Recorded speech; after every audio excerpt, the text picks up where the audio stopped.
ఒలేటివారిపాలెం మండలం కొండ సముద్రంలో రైతులకు పట్టాదారు పాస్ పుస్తకాలు పంపిణీ చేసిన కందుకూరు శాసనసభ్యులు ఇంటూరు నాగేశ్వరరావు 458 మంది రైతులకు రాజముద్రతో కూడిన పట్టాదారు పాస్ పుస్తకాలు పంపిణీ.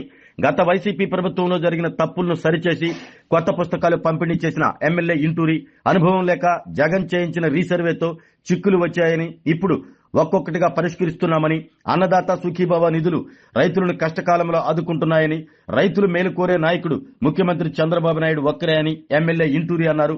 పాసు పుస్తకాల పంపిణీ అనంతరం ప్రజా దర్బార్ నిర్వహించిన ఎమ్మెల్యే ఇంటూరి ప్రజల నుంచి అర్జీలు స్వీకరించి సంబంధిత అధికారులను సమస్యలు పరిష్కరించాలి అంటూ ఎమ్మెల్యే ఆదేశించారు. ఈ కార్యక్రమంలో తహసీల్దార్ మధుసూదన్ రావు, ఎంపీడీఓ శంకర్రావు, మండల టీడీపీ అధ్యక్షులు మాదాల లక్ష్మీ నరసింహం, గ్రామ పార్టీ అధ్యక్షులు గట్టమనేని సుబ్బారావు, పార్టీ నేతలు గట్టమనేని మాధవరావు, ఆదిశేషయ్య, చిరంజీవి, రాము, ఉన్నం సురేష్, తానికొండ రమణయ్య, కోటపాటి మాలాద్రి, మన్నం శ్రీను, నాగేశ్వరరావు, నవ్వులూరి రాజా రమేష్, గట్టమనేని లక్ష్మీ నరసింహం, వడ్లమూడి వెంకటేశ్వర్లు తదితరులు పాల్గొన్నారు.